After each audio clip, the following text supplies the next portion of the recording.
Opo, nabalitaan ko po yun tungkol dun sa... Siyempre, kanya-kanyang, ano yan eh, kanya-kanyang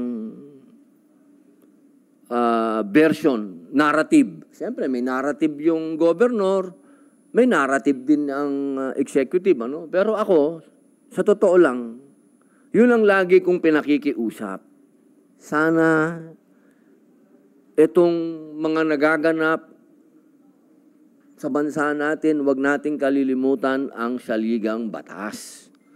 Kailangan meron tayong due process sa lahat ng bagay. Sayang naman kung meron tayong mga ganitong mga pangyayari na may mga nagrereklamo na galing pa sa malalayong lugar.